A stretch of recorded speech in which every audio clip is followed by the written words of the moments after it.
자, 오랜 시간 동안 많은 노력과 투자에도 불구하고 저출산 문제는 더욱 심각해지고 있습니다. 이에 정부가 저출산 문제 해결을 위해 특단의 노력을 기울일 것이라고 밝혔는데요. 아이 낳기 좋은 세상을 만들기 위한 저출산 패러다임 전환 추진 과제, 보건복지부 이강호 인구아동 정책관에게 들어봅니다. 어서 오십시오. 네, 안녕하세요. 네. 자, 국장님, 올해 상반기 출생아 수가 역대 최저치를 기록했습니다. 매번 뉴스를 들을 때마다 이번이 바닥 아닐까라는 생각을 하는데 계속해서 낮아지고 있거든요. 저출산 문제 얼마만큼 심각한 겁니까? 네, 저도 그 부분을 우려를 하고 있습니다.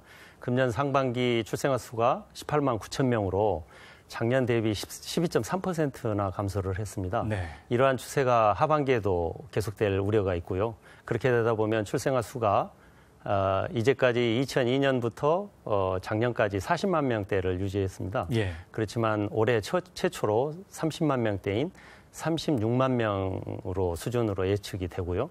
그다음에 합계 출산율 측면에서도 역대 최저 수준인 것은 2005년에 1.08명이었습니다.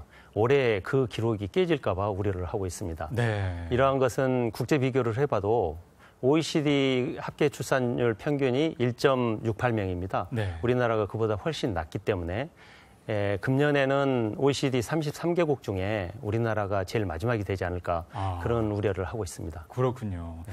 지금 65세 이상 고령 인구가 15세 미만 유소년 인구를 이제 추월했는데요. 아무래도 물론 이제 어르신들이 많은 사회에서 또 장점이 있겠지만 이른바 인구지진이라고 표현하기도 합니다. 이렇게 노령 인구가 유소년들을 추월했을 때 어떤 문제점들이 있을까요? 네, 그 부분에 대해서 외국에서도 관심이 있는 사안입니다. 네. 영국의 인구학자인 폴 월리스라는 사람이 인구지진이라는 말을 했는데요. 저출산 고령화로 고령 인구나 그 저출산 인구가 줄어들게 됨에 따라서 경제적으로 심각한 문제를 야기하는 것이라고 합니다. 그래서 지진이 9.0 수준인 것보다 더 큰 위력을 발휘할 것이다. 이런 얘기를 했는데요. 우리나라는 그런 단계에 진입한 거 아닌가 하는 우려를 갖고 있습니다. 네. 지난주 통계청 발표에 의하면 작년 그 인구 대비 고령 인구가 유소년 인구를 최초로 추월을 했습니다. 이런 것은 당초 예측보다 1년 당겨진 그런 수치입니다. 거기에다가 올해 8월부로 고령 사회에 진입했다라는 발표가 있었습니다. 네. 그게 고령 인구가 14% 이상이면 고령 사회라고 하는데 우리나라는 2000년에 고령화 사회, 그러니까 고령 인구가 7%를 넘는 사회에서 금년에 고령 사회 14%가 넘는 사회로 17년 만에 전환이 됐습니다. 네. 이러한 것은 다른 나라에서 유례가 찾기가 어려운데요. 일본 같은 경우도 24년 걸렸고 미국은 73년이나 걸렸습니다. 이렇게 우리나라 그 고령화 속도가 빨리 진행되고 있다는 게 우려점입니다. 그렇군요. 참 이렇게 저출산을 심화시키는 이유, 사실 언론에서도 많이 분석이 되고 있고 그렇게 하지만 국장님께서도 많은 질문을 받았던 아마 문제가 아닌가 싶습니다. 이 주요한 이유 어디 있다고 보십니까? 주요한 이유를 이제 우리가 좀 외국 또 학자 인용을 해보면 독일의 인구학자가 루츠라는 사람이 저출산의 덫을 얘기를 했습니다. 저 세 가지 요인을 지적하고 있는데 세 가지 요인이 부정적일 경우에 저출산의 덫에 빠질 우려가 있고 저출산 덫에 빠지면 그거를 극복하기 위해서는 혁신적인 정책을 펴지 않으면 불가능하다고 했습니다.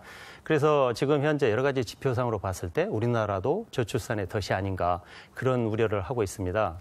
그래서 첫 번째 이유로 인구 구조의 변화입니다. 네.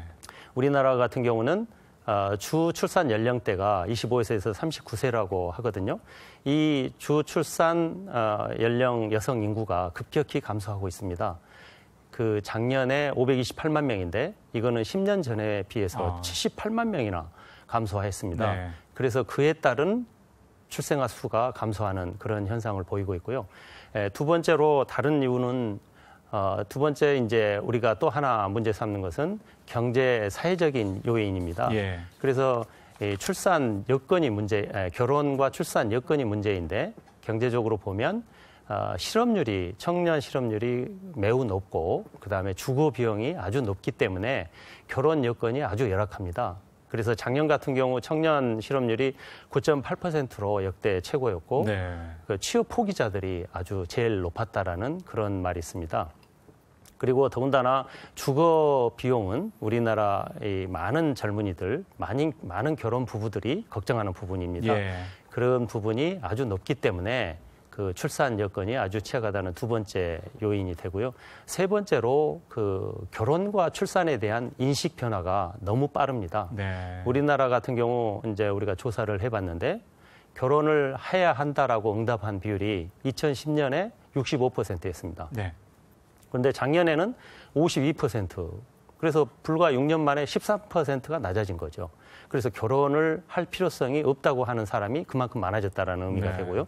그다음에 다른 하나는 우리가 다른 조사를 한번 해보니까 결혼을 했는데도 출산을 하지 않는 부부가 네. 35%나 되었습니다. 그러니까 이 결혼만 하면 과거에는 출산을 한다고 생각을 했는데 요즘은 결혼을 해도 출산을 안 하겠다. 이런 인식의 전환이 너무 빠르게 진행되고 있는 것이 이러한 세 가지 요인에 의해서 우리나라도 거의 출산의 덫 수준에 이르렀다라고 하기 때문에 이러한 출산의 덫을 극복하기 위한 획기적인 대책이 필요하다고 보겠습니다. 네. 지난 11년 동안 이 저출산을 극복하기 위해서 투입된 돈이 102조라고 네. 이야기를 들었는데 굉장히 이제 많은 어떤 재원이 투입이 됐는데 저출산 문제가 이제 해결되지는 않고 계속해서 출산율이 계속 낮아지고 있는 그런 상황이거든요. 그동안의 어떤 대책의 한계 그리고 앞으로는 어떻게 보십니까? 네.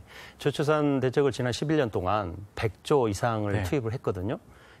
그러한 것은 이제 그 무상 보육이나 출산 인프라를 구축하는데 저희들이 돈을 썼습니다. 예. 그러한 부분의 그 덕분에 그나마 약간의 그 출산을 해도 취업 여성이라 할지라도 어찌 보면 애도 키우고 직장에도 다닐 수 있는 그러한 약간의 기반은 갖춰졌다라는 그런 평가를 할 수 있습니다. 네. 그렇지만 이런 부분이 아직도 취약한 사각지대가 너무 많고 그다음에 그 투입 비용의 측면에 있어서도 외국하고 비교해봐도 아직도 많이 필요합니다. 예. 그래서 가족 지출 GDP 대비 가족 지출 비율을 보면 우리나라는 1.1% 수준 정도 되거든요. 예. 그러나 프랑스는 2.9% 수준입니다.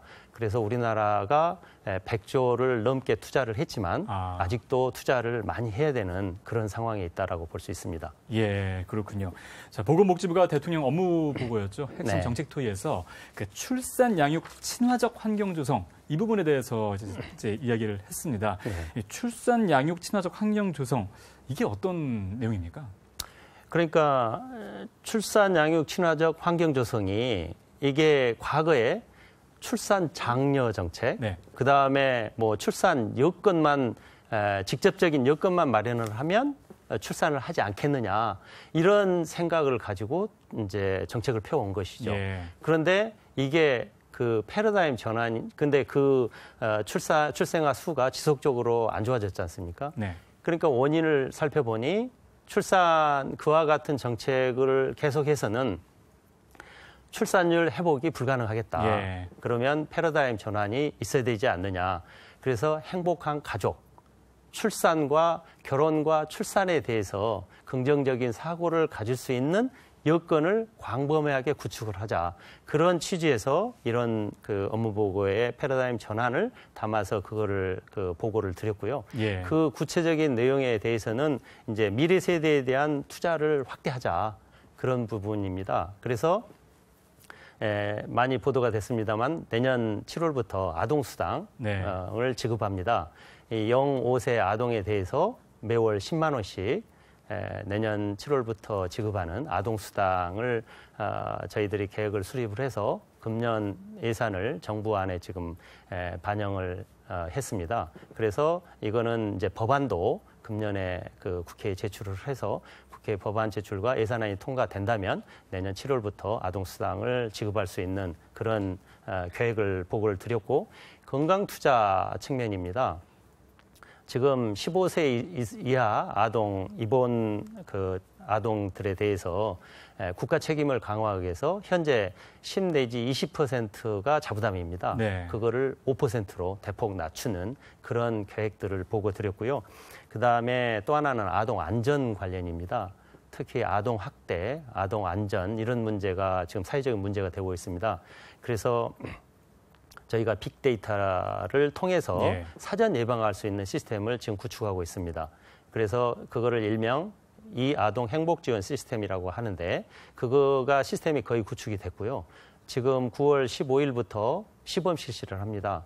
그래서 내년 4월까지 정비를 한 다음에 4월부터 공식 가동을 해서 사전 아동 학대나 안전과 관련된 그 조치를 취할 수 있도록 그런 그 내용을 보고 드렸고, 두 번째는 이제 사각지대가 없는 국가 책임 돌봄을 보고 드렸습니다. 네. 그래서 국가 책임을 대폭 강화하는 그런 내용인데, 영유아 돌봄과 관련해서 어린이집 같은 경우 국공립 어린이집 40% 이상을 설비를 마련을 하겠다라는 거고, 그 다음에 보조 대책회사 추가 배치를 한달지, 그 다음에 더 중요한 것은 초등 완전 돌봄을 실현하기 위해서 그거에 대한 계획을 보고 드렸습니다. 네. 이제까지 인프라 구축을 통해서 어느 정도 출산, 양육, 보육 등과 관련된 그러한 인프라가 구축되어 가고 있는데, 특히 문제가 되고 있는 부분이 초등 돌봄 부분입니다. 그래서 그거를 대폭 보강하겠다라는 그런 계획을 보고 드렸습니다. 네, 말씀을 들어보니까 그동안의 정책들은 이제 아이를 낳아라, 네. 출산, 이제 아이를 낳으면 그렇다면 이제 국민들 입장에서는 아이를 이렇게 낳겠다. 하지만 낳으면 국가가 책임질 거냐 이런 말을 하지 않습니까? 네. 그런데 이번 정책에는 그렇다. 국가가 책임지겠다. 이런 부분에 좀 예. 초점을 맞춘 정책이라고 볼 수 있겠군요. 그렇습니다. 네. 예. 자, 그렇다면 조금 전에 그 초등 완전 돌봄 말씀하시면서 네. 온종일 돌봄 체계 말씀을 하셨는데, 네, 예. 이 경영 단절 여성들이나 워킹맘들에게는 굉장히 필요한 부분들이거든요. 근데 그렇죠. 온종일 돌봄 체계가 이게 가능할까요? 어떻게 되는 겁니까? 이제 그게 특히 요즘 그 출산 그 여성들이 직장을 갖는 경우가 비율이 계속 높아지고 있습니다. 네. 예, 통계를 보니까 매년 1%씩 높아지더라고요. 그래서 그 이제 직장을 갖는 직장맘들이 많아지고 있다라는 그런 그 징표입니다. 그러면 0-6세의 경우는 그 어린이집을 통해서 웬만큼 해결할 수 있는 기반은 네네. 그 서비스 질을 높여야 하는 과제는 안고 있습니다만, 그런 여건은 되는 그런 부분인데, 초등학교에 오면 초등 돌봄 절벽이라는 말이 있습니다. 예. 그러니까 초등학교 1학년 때 그 엄마들이 제일 어려움을 겪는다. 애를 어디다 맡길 거냐 하는 문제가 있고요. 그 다음에 초등 3학년 때 또 문제가 있습니다. 초등 1, 2학년만 그 초등 돌봄을 지금 하고 있기 때문에 3학년 되면 또다시 돌봄 절벽을 느낍니다. 그래서 초등 완전 돌봄을 구축하기 위해서 학교 내 돌봄 시스템과 학교 밖 시스템, 그래서 온종일 학교 내는 학교 돌봄, 온종일 그 마을 돌봄, 이런 식으로 해서 네. 국정과제로 이거를 삼아가지고 완벽한 돌봄 시스템을 구축하기 위한 작업을 교육부, 여가부, 그다음에 저희를 통해서 지금 작업을 하고 있고요. 이러한 것이 마련된다면 그 학교가 돌봄을 필요한 곳에서는 학교에서 주고, 네. 또 지역에서 지역 그 지자체와 함께 지역 자원들이 굉장히 많습니다. 그런 돌봄 시스템을 같이 제공해 준다면 이게 그 직장 여성들이나 아니면 가정에서 애를 돌보고 있는 경우라 할지라도 돌봄 서비스를 제공해 줄 수 있는 그런 것이 될 수 있다고 봅니다. 네. 그래서 예. 그런 부분에 역량을 집중해서 강화하겠다라는 그런 내용이 되겠습니다. 네. 자, 출산 이후에 양육에 이제 좀 초점이 맞춰진 어떤 출산 어떤 정책. 네. 아무래도 근본적으로 출산율 회복이 되기 위해서는 네. 아이를 낳고 나서 이제 고용과 주거, 네. 그리고 또 일 생활 등이 좀 안정적으로 갖춰져야 네. 아이를 낳을 수 있는 환경이 만들어지지 않겠습니까? 네. 마지막으로 이거 관련해서 어떤 것들을 갖고 계신지 말씀해 주시죠. 이제 그 우리가 고용, 주거, 교육, 일가정 양립, 이거 부분이 그 앞으로 집중적으로 보강을 해야 할 네. 그러니까 출산과 결혼을 위한 여건 조성을 위해서 아주 중요한 부분으로 삼고 있습니다. 그래서 일자리와 관련돼서는 이번 정부가 가장 역점을 두는 분야입니다. 그래서 공공부문 일자리도 81만 개 만들겠다. 그다음에 비정규직을 정규직으로 전환하겠다. 이러한 정책들을 과감하게 추진하고 있기 때문에 일자리위원회와 협의를 통해서 이런 부분에 확보를 하고요. 그다음에 주거와 관련돼서도 신혼부부, 청년 주거를 위한 그 정책을 다양하게 실시를 할 계획으로 있습니다. 이런 거를 통해서 결혼의 여건을 마련을 하고 그다음에 일가정 양립을 통해서 여성들에게 근로시간 단축을 통해서 가족과 함께 보내는 시간을 확보하고 그다음에 기업문화나 근로관행, 육아휴직을 통해서 아이를 키우면서 직장에 다닐 수 있는 그런 분위기와 여건을 만들기 위해서 최선을 다할 계획입니다. 네. 저출산, 이 부분에 대한 패러다임이 바뀌었습니다. 출산을 하고 또 양육을 하는 데 있어서 국가가 많은 책임을 지겠다. 이런 내용인데요. 과감한 저출산 대책의 추진으로 하루빨리 초저출산 국가에서 좀 벗어날 수 있기를 기대해 보겠습니다. 아이가 우리의 미래라는 말, 지금이야말로 적기인 것 같습니다. 지금까지 보건복지부 이광호 인구아동정책관과 함께했습니다. 오늘 말씀 고맙습니다. 네, 감사합니다.